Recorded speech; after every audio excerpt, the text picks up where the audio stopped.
Hello good morning my students. आज हम पढ़ रहे हैं केमिस्ट्री का एक टॉपिक है जो पहला ही टॉपिक होता है केमिस्ट्री का, जिसका नाम है द्रव्य एवं उसकी अवस्था। द्रव्य एवं उसकी अवस्था। द्रव्य का मतलब हम मान लेते हैं पदार्थ, पदार्थ और उसकी अवस्थाएं। बड़ा ही शानदार टॉपिक है, बड़े ध्यान से इस टॉपिक के नोट्स बनाना। अभी एग्जाम आने वाली है और मेरा जहां तक चांस है कि इस टॉपिक से 1 या 2 प्रश्न जरूर आएंगे एग्जाम में, ठीक है ना। ये प्रश्नों को मतलब बढ़िया तरीके से आप कोशिश करना कि ये टॉपिक आपको बेहतर समझ में आए। ओके बेटा जी, तो चलिए ज्यादा टाइम खराब नहीं करते हुए मेन टॉपिक में घुसते हैं बेटा जी। ओके चलिए, ऊपर हेडिंग लिख लीजिए, द्रव्य और उसकी अवस्थाएं। ओके आइए,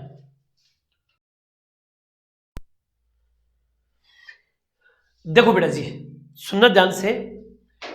सबसे पहली बात, द्रव्य यानी पदार्थ, ठीक है। द्रव्य में 2 प्रकार के कण पाए जाते हैं। 2 प्रकार के कण पाए जाते हैं। सर ये 2 कण कौन कौन से होते हैं? नंबर 1 परमाणु और नंबर 2 अणु। एक परमाणु हो गया और एक क्या हो गया? अणु हो गया। अब मैं इसके बारे में एकदम से डिटेल से बताता हूं। देखो, परमाणु, परमाणु सबसे छोटा कण होता है। पदार्थ की सबसे छोटी इकाई कौन सा होता है? परमाणु। सबसे पहले मैं परमाणु के बारे में बता रहा हूं।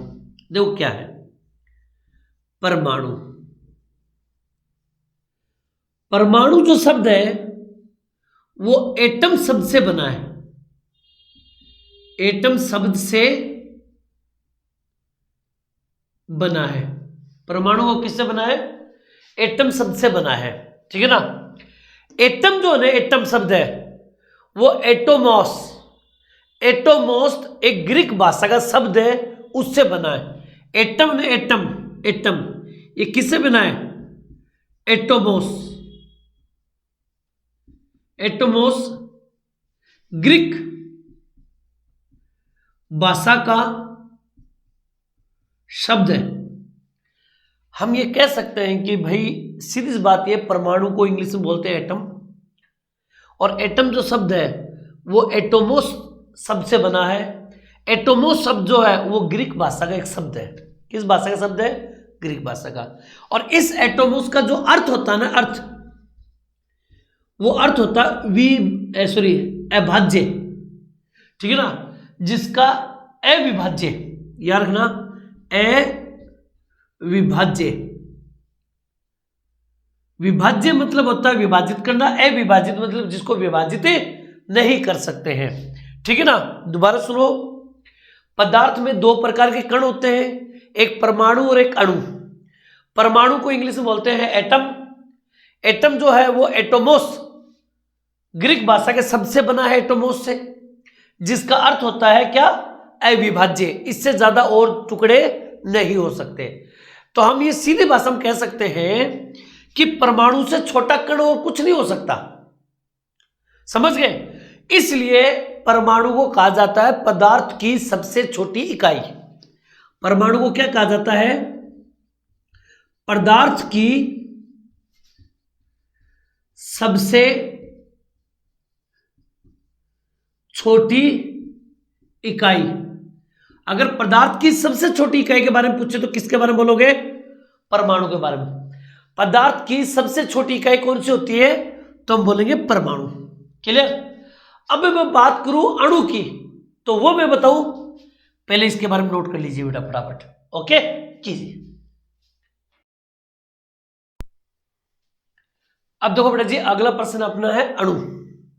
आखिर अणु है क्या? तो सुनिएगा ध्यान से।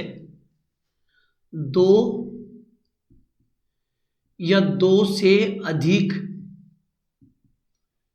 2 या 2 से अधिक परमाणु मिलकर, 2 या 2 से अधिक परमाणु मिलकर अणु बनाते हैं। समझ गए? दो या दो से अधिक परमाणु मिलकर क्या बनाते हैं? अणु बनाते हैं। इसलिए मैं कह सकता हूं परमाणु सबसे छोटी इकाई होगी। परमाणु आपस में मिलेंगे तो क्या बनाएंगे? अणु बनाएंगे। समझ गए? इसलिए याद रखना, रासायनिक यौगिक की सबसे छोटी इकाई, याद रखना, रासायनिक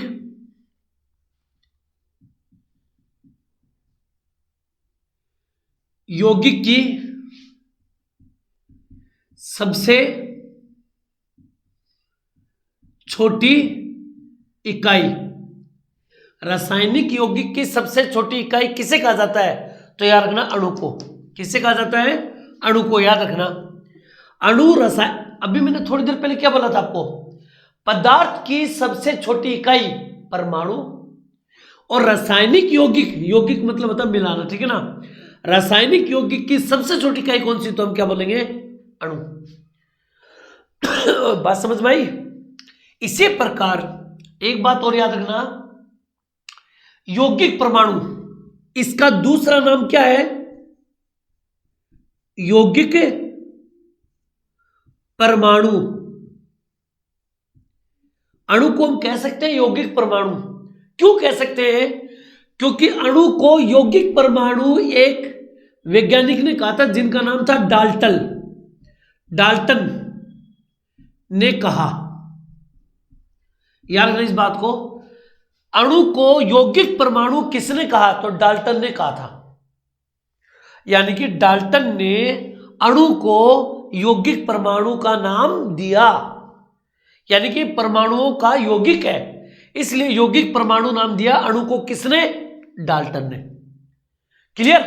और आगे बढ़े, पहले इसको नोट कर लीजिए तीनों बातों को बेटा। ओके, कीजिए।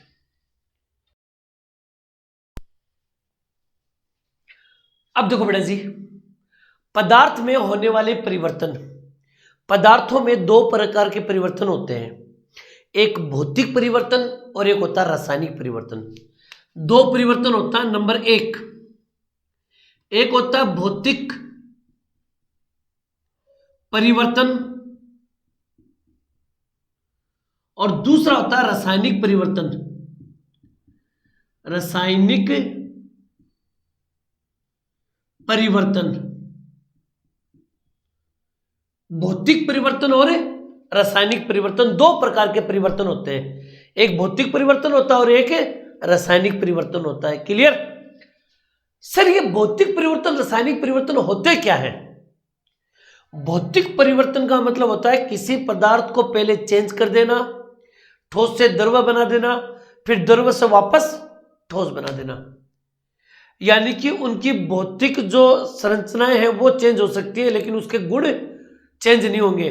जबकि इसमें रासायनिक परिवर्तन के अंदर है कि उसके गुण, उनके सब कुछ चेंज हो जाते हैं, वापस उसको कन्वर्ट नहीं कर सकते।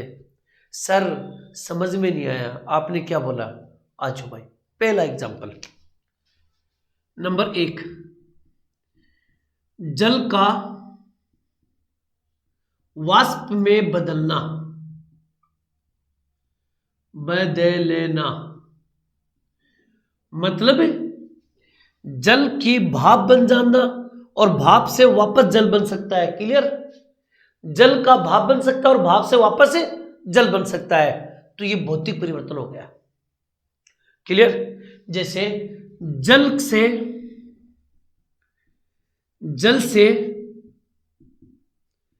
बर्फ का बनना,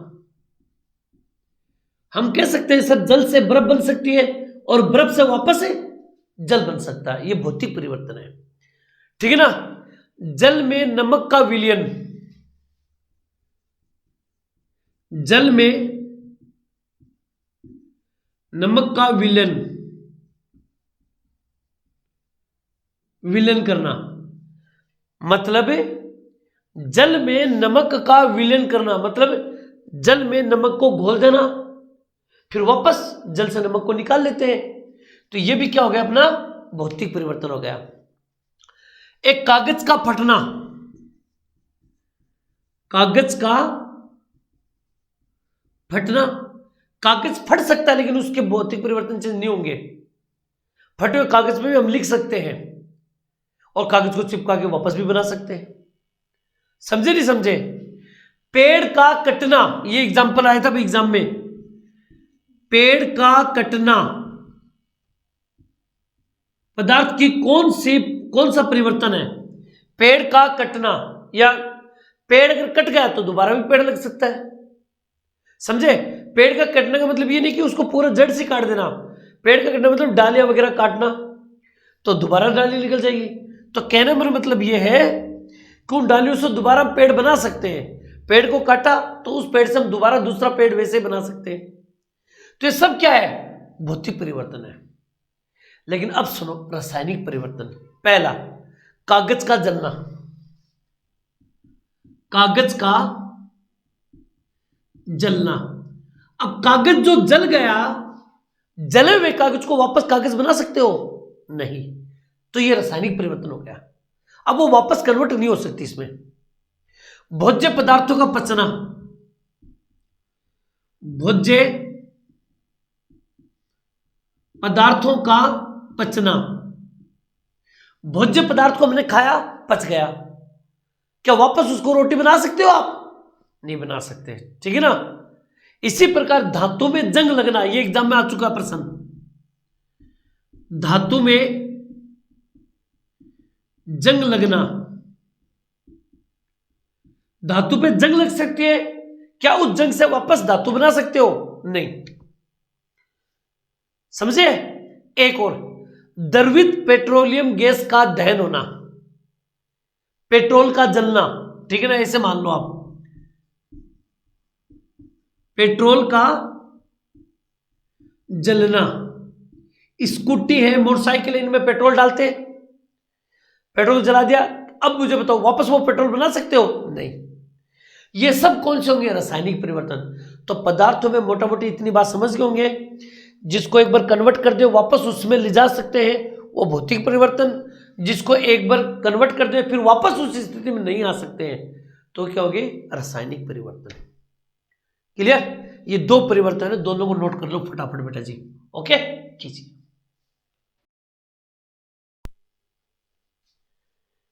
अब देखिए बेटा जी, द्रव्य का विभाजन, पदार्थ का विभाजन।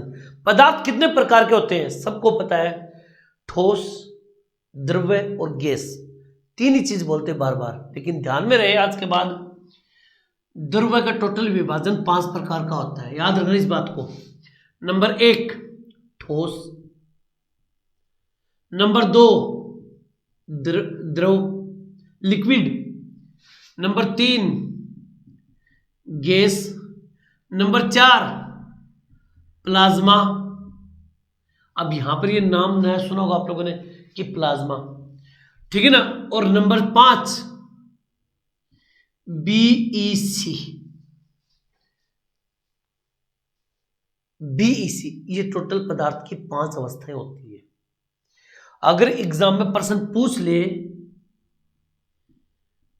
ब्रह्मांड में ध्यान से सुनेगा, सर्वाधिक पाई जाने वाली अवस्था कौन सी है? ब्रह्मांड में सर्वाधिक पाई जाने वाली अवस्था कौन सी है?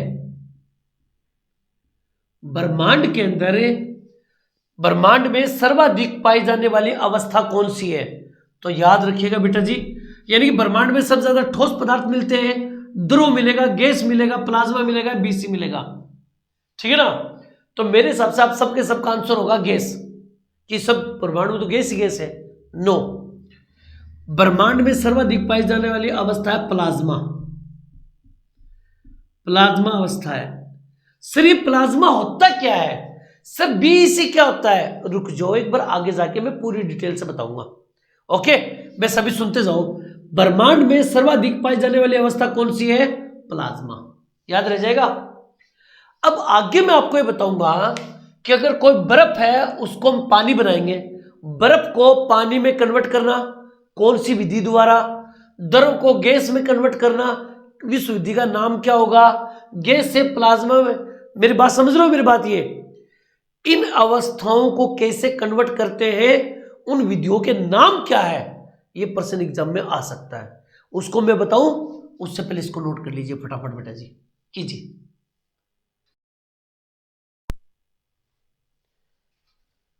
अब देखिए बेटा जी, परिवर्तन होने वाली विधियों के नाम।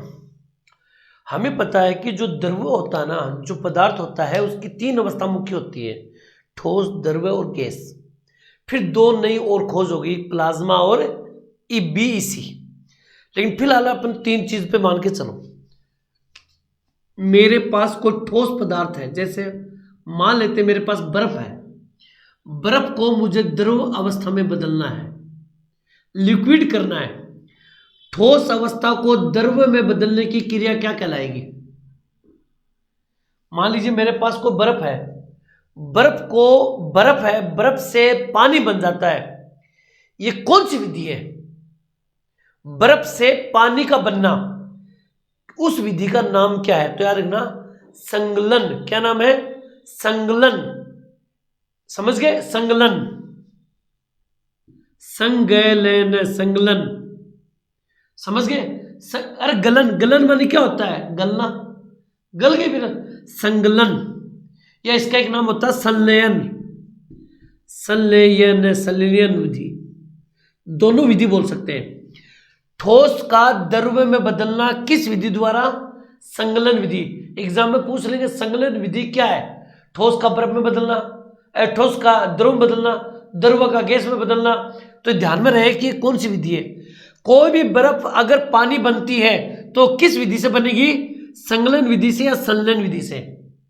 अगर कोई द्रव्य है और उसको मैंने कन्वर्ट कर दिया गैस में, अगर कोई भी द्रव्य है उसको अगर मैं गैस में कन्वर्ट करूंगा, कोई भी लिक्विड, पानी है जैसे, पानी को मैं गैस में कन्वर्ट कर दूं तो कहलाएगा वाष्पीकरण। क्या कहलाएगा? वाष्पीकरण। क्लियर? ठोस से द्रव में बदलना, द्रव से गैस में बदलना। लेकिन मान लो मेरे पास ऑक्सीजन गैस है, उस ऑक्सीजन गैस को मुझे पानी में कन्वर्ट करना है, यानी कि गैस को द्रव में कन्वर्ट करना। गैस को द्रव में कन्वर्ट करना क्या कहलाता है? तो याद रखना, संक्षेपण। क्या कहलाता है? संक्षेपण, संक्षेपण। संक्षेपण विधि से किसी भी गैस को द्रव में कन्वर्ट कर सकते हैं। या संघनन, संघनन, संघनन। याद रखना, संघनन विधि या संक्षेपण विधि द्वारा गैस को द्रव में कन्वर्ट कर सकते हैं। मेरे पास पानी है, पानी से मुझे ठोस बनाना है, उसको जमाना है। तो जमाने का मतलब क्या हो गया? हिमीकरण, हिमीकरण, हिमीकरण, हिमीकरण, हिमीकरण हो गया। क्लियर? कोई दिक्कत? क्लियर? कोई ये कह दे कि ठोस से द्रव बनाना है तो संलयन, द्रव से गैस में कन्वर्ट करना तो वाष्पीकरण, गैस से द्रव में बदलना तो संक्षेपण, और द्रव से ठोस में बदलना तो हिमीकरण। लेकिन अगर कोई कह दे कि मैं डायरेक्ट ठोस से गैस में बदलूंगा और गैस से डायरेक्ट मैं ठोस में बदलूं, मान लो अगर आपसे पूछ ले मेरे पास कोई ठोस पदार्थ है, उसको मैं डायरेक्ट गैस में बदलना चाहता हूं, ठोस पदार्थ को मैं डायरेक्ट गैस में बदलना चाहता हूं। कोई ठोस है, उसको आग लगाओ, वो धीरे धीरे अपने आप गायब हो जाएगी, तो वो गैस बन गई। ठोस को गैस में बदलना कौन सी विधि द्वारा? तो याद रखना, ऊर्ध्वपातन, ऊर्ध्वपातन। याद रखना कौन सा है? ऊर्ध्वपातन विधि द्वारा ठोस को गैस में बदल सकते हैं। और गैस को ठोस बनाना है, कोई गैस है उसको ठोस, जैसे बोलते ठोस carbon dioxide, carbon dioxide gas है, उसको ठोस कार्बन डाइऑक्साइड में चेंज करना है, ठोस पदार्थ बनाना है, तो कौन सी विधि होगी? निक्षेपण, निक्षेपण, निक्षेपण। दोनों नाम याद रखिएगा, एक तो हो गया संक्षेपण और एक हो गया निक्षेपण। गैस को द्रव में बदलना संक्षेपण, और गैस को डायरेक्ट ठोस में बदलना निक्षेपण कहलाती है। मेरे बच्चों, कहने का मेरा मतलब ये है, ये सारी विधियों के नाम याद कर लेना, वेरी वेरी इंपॉर्टेंट। सारी विधि इंपॉर्टेंट है, नाम याद रखिएगा कि किसको किस में कन्वर्ट करते हैं तो कौन सी विधि द्वारा करते हैं। क्लियर? दो नाम और देख लो यहां पर, या बाद में लिखवाता हूं मैं, रुको 2 मिनट, पहले एक काम करो, ये पूरा डायग्राम नोट कर लीजिए आप। ओके बेटा जी, कीजिए।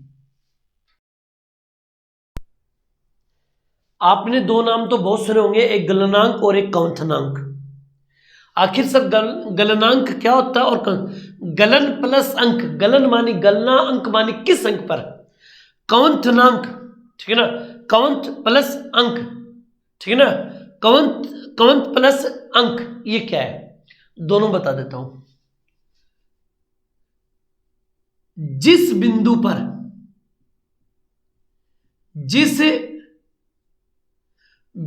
पर ठोस द्रव में बदलता हो, मान लीजिए एक बर्फ है, बर्फ को हमने फ्रीज में रख दिया, आप 5 साल तक रखे रहो, फ्रीज को चालू रखो, कभी वो द्रव नहीं बनेगी। लेकिन उस बर्फ को निकाल के हम कहीं बाहर रख दें तो देखना धीरे धीरे पानी बनने लग जाता है। क्यों?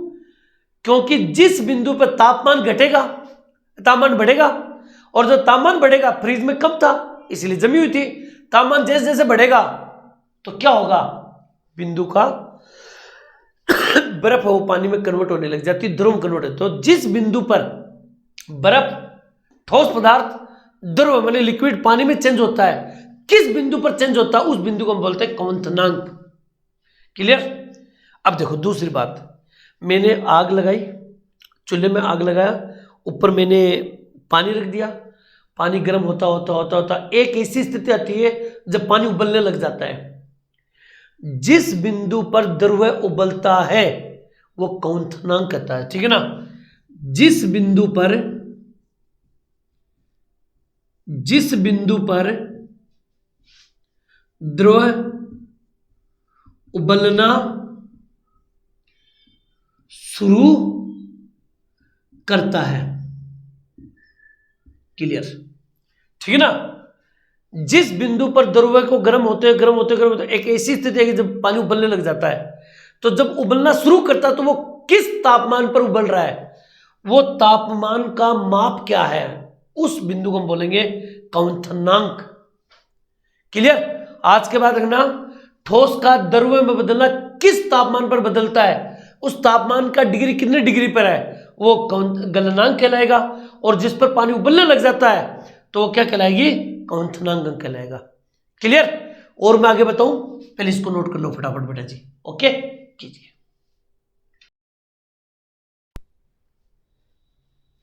अब देखिए बेटा जी, प्रमुख शब्द, द्रव और पदार्थ के अंदर कुछ शब्द हैं जिनको आपको याद रखना है। अगर मैं कह दूं अंतराण्विक स्थान किसे कहते हैं, अंतराण्विक बल या आकर्षण बल किसको कहते हैं, स्थितिज ऊर्जा क्या होती है, अभी से ध्यान में रखना चीजें, और गतिज ऊर्जा क्या होती है। देखो पदार्थ है, पदार्थ में सब छोटे परमाणु होते हैं, परमाणु मिलकर अणु बनाते हैं। आपको कुछ याद नहीं रखना, बस इतना याद रखना है, दो अणु हैं, इनके बीच में जो दूरी होगी ना, दूरी, इनके बीच की जो सबसे ज्यादा दूरी होगी, ठीक है ना, उसको बोलते हैं क्या, अंतराण्विक स्थान। यानी कि दो अणुओं के बीच की दूरी, जिसको हम क्या बोलेंगे, अंतराण्विक स्थान। आपसे एग्जाम में सवाल पूछा जाएगा कि किस पदार्थ में अंतराण्विक स्थान सर्वाधिक होता है, यार ना, सर्वाधिक अंतराण्विक स्थान सर्वाधिक किसके बीच में होता है, तो याद रखना गैस के, गैस के कण दूर दूर होते हैं, समझ गए मेरी बात ये। तो अंतराण्विक स्थान सर्वाधिक किसमें होता है, गैस में। दो अणुओं के बीच की दूरी क्या कहलाएगी, अंतराण्विक स्थान। अगला अंतराण्विक बल, बल का मतलब होता है आकर्षण बल, दो अणु एक दूसरे को खींच के रखते हैं, एक पास में रखते हैं, दोनों अणुओं को जो एकदम नजदीक नजदीक रखे उसे हम क्या बोलेंगे, अंतराण्विक बल या आकर्षण बल। मुझे बताओ सर्वाधिक अंतराण्विक बल किसमें पाया जाता है, तो याद रखना ठोस में, याद रखिएगा बेटा, इंपॉर्टेंट टॉपिक है। स्थितिज ऊर्जा, स्थितिज मतलब ठहरना, रुकना। इसका मतलब सर्वाधिक स्थितिज ऊर्जा किसमें होती है? सर्वाधिक। तो याद रखना, सर्वाधिक स्थितिज ऊर्जा जो होती है वो ठोस में होती है बेटा जी। गतिज मतलब होता है गति करना। जैसे ये पेन है, मैंने को रख दिया तो बस रुक गए, अभी गति नहीं करेगा। पानी रखो, हाथ रखा, सीधा निकल गया। गैस रखो तो गैस तो उससे भी रफ्तार से, उसकी गति भी तेज होती है। इसलिए प्रश्न पूछ ले कि सर्वाधिक सर्वाधिक सर्वाधिक गतिज ऊर्जा किसमें पाई जाती है? तो याद रखना, सर्वाधिक गतिज ऊर्जा पाई जाती है प्लाज्मा में। किसमें पाई जाती है? प्लाज्मा में। किसमें पाई जाती है? प्लाज्मा में। याद रखना इस बात को। एक शब्द देखो यहां पर, एक नाम आया है सयानता। आखिर सयानता होता क्या है भाई? देखो मैं बताऊं, मेरा हाथ है, मैंने इसके ऊपर पानी रखा, पानी धीरे धीरे बहना स्टार्ट हो गया, चला गया पानी। कोई चीज बहनी स्टार्ट, बहती ना, बहना, बहना को बोलते हैं सयानता। ठीक है ना? बहने का गुण, बहने का गुण। अब यहां पर एक सवाल पूछे जाते हैं एग्जाम में काफी बार कि सर्वाधिक सयानता का गुण किसमें पाया जाता है? यह सयानता का गुण पाया जाता है द्रव पदार्थों में। ठीक है ना? लिक्विड के अंदर सयानता किसमें पाया जाता है? द्रव में। यह गुण होता है जो बहने का गुण होता है। लेकिन अगर कोई पूछ ले आपसे कि मुझे बताओ सर्वाधिक सयानता जो होती है ना, सयानता, ठीक है ना, वो किसमें पाई जाती है? अब रियल मुद्दे की बात क्या है? पेट्रोल को रखो आप, फटक जल्दी से निकल जाएगा। पानी को रखो, पानी निकल जाए। शहद को रखो, शहद, तो वो क्या करेगा? शहद बहेगा, यानी कि वो एक स्थान दूसरे स्थान तक जाएगा, लेकिन धीरे धीरे जाएगा। यानी कि बहने की गति को रोकेगा, और बहने की गति को रोकना ही सयानता कहलाता है। याद रखना, बहने की गति को रोकना ही सयानता कहलाता है। तो यानी कि सर्वाधिक, अगर पूछे सर्वाधिक सयानता का गुण किसमें पाया जाता है, तो याद रखना शहद में। किसमें पाया जाता है? शहद में। शहद को आप रखोगे तो बहेगा, लेकिन धीरे धीरे। पानी उससे रफ्तार से बहेगा और पेट्रोल उससे भी ज्यादा रफ्तार बहेगा। ये सब में बहने के गुण ज्यादा है, लेकिन शहद रुकावट पैदा करेगा। इसलिए जो बहने, कोई चीज बह रही है और वो रुक रुक के बह रही है, तो वो सयानता कहलाता है। और सर्वाधिक सयानता किसमें पाई जाती है? शहद में। वेरी वेरी इंपॉर्टेंट पॉइंट है बेटा जी, बड़ा मस्त टॉपिक है बेटा जी। इन सबको नोट कीजिए बेटा, बढ़िया तरीके से कीजिए बेटा।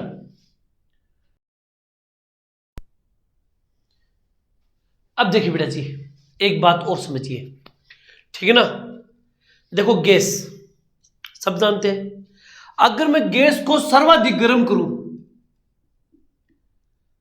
सर्वाधिक गर्म किया जाए, गैस को गर्म करते जाओ करते जाओ करते जाओ करते जाओ, और जबरदस्त तरीके से गर्म करोगे, तब आपको एक चीज प्राप्त होगी जिसका नाम है प्लाज्मा। जिसका क्या नाम है? प्लाज्मा। अब आप बोलोगे सर ये प्लाज्मा कैसे हुआ? गैस को सबसे ज्यादा गर्म कर दिया जाए, जितना उचित हो सके उतना गर्म कर दिया जाए, तो जिससे जो प्राप्त होगा उसे बोलेंगे प्लाज्मा। क्या बोलेंगे? प्लाज्मा। अगर मैं सर्वाधिक ठंडा कर दूं, सर्वाधिक ठंडा कर दूं, ठंडा करते जाओ मतलब बर्फ बर्फ से फिर और भी ठंडा, -डिग्री परम शून्य तापमान पर ठंडा कर दूं मैं इसको, ठंडा करने पर प्राप्त होता है BEC। सर BEC क्या होता है? तो याद रखना, बोस, या इसको रुको 2 मिनट को, मैं बाद में बताऊंगा आपको, ठीक है ना? बोस आइंस्टीन कंडेंसेट होता है इसका पूरा नाम। लेकिन 2 मिनट जाओ एक बार, इसमें भी मतलब इंटरेस्टिंग चीज है। 2 मिनट को एक बार, गैस को गर्म करने पर, सर्वाधिक गर्म करने पर प्लाज्मा प्राप्त होता है, और गैस को सर्वाधिक ठंडा करने पर BEC प्राप्त होता है। दूसरी बात, अगर मैं कह दूं कि इस प्लाज्मा की खोज किसने की, प्लाज्मा की खोज किसने की, तो याद रखना विलियम क्रूक्स, याद रखना विलियम क्रूक्स ने खोज की थी। किसने की थी? विलियम क्रूक्स ने। क्लियर? अगर मैं कह दूं कि बीईसी की खोज किसने की थी, बीईसी की खोज किसने की, तो याद रखना यहां पर दो नाम आएंगे। कौन कौन सर? नंबर 1 सबसे पहले की थी सत्येंद्र नाथ बोस ने, सत्येंद्र नाथ बोस ने इसकी खोज की थी, और दूसरा की थी आइंस्टीन ने इसकी खोज की थी। सत्येंद्र नाथ बोस और आइंस्टीन दोनों ने मिलकर इसकी खोज की थी।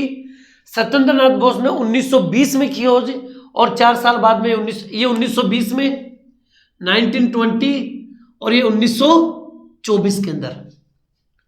क्लियर? इसलिए इन दोनों के नामों को मिलाकर बोस आइंस्टीन कंडेंसेट, याद रखना क्या? Condensate, Bose Einstein condensate. Clear? नाम समझ में आ गया? बीएसी। अब सुनो, इसको परम शून्य ताप पर सर्वाधिक ठंडा किया जाता है। किस तापमान पर? परम शून्य तापमान पर ठंडा करने पर बीईसी प्राप्त होती है, और गर्म करने पर प्लाज्मा प्राप्त होता है। सर ये प्लाज्मा कहां पाया जाता है? और आपने तो बोला था ब्रह्मांड में सर्वाधिक मात्रा में क्या पाया जाता है, तो प्लाज्मा पाया जाता है। ये प्लाज्मा कहां पाया जाता है? तो आ जाओ, सूर्य में, तारा, सूर्य जो चमकता है ना उसकी आंखों की तरफ देखो, आंख डाल के देखो, आपकी आंखें खुलेगी नहीं, तो जो चमकीला पदार्थ है ना उसी को बोलेंगे क्या?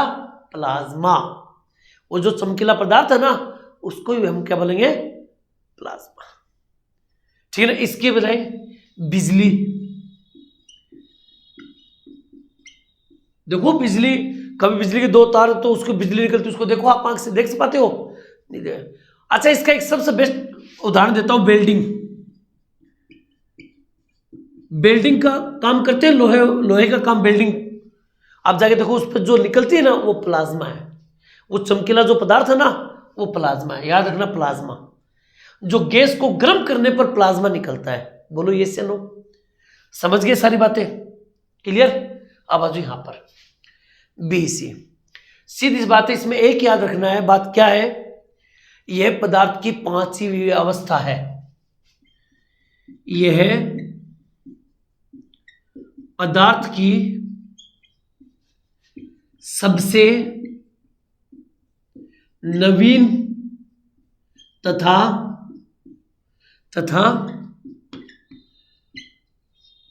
पांचवी अवस्था है। यह पदार्थ की सबसे नई अवस्था है और पांचवी अवस्था है। याद रखना, पदार्थ की पांचवी अवस्था कौन सी है? तो आप बोलोगे बीईसी। पदार्थ की खोजी गई सबसे नवीन मतलब अवस्था कौन सी है? तो हम बोलेंगे बीईसी। समझना है मेरी बात? ये गुरुत्वाकर्षण बल का इसके ऊपर प्रभाव नहीं पड़ता। याद रखना, गुरुत्वाकर्षण बल का इसके ऊपर कोई भी प्रभाव नहीं पड़ता है। इंपॉर्टेंट बात नहीं, इसलिए मैं नहीं लिखूंगा। क्लियर? पहले बताओ, ये दोनों बात समझ में आ गई? अच्छी तरह समझ गए? गर्म करेंगे तो प्लाज्मा, ठंडा करेंगे तो बीसी।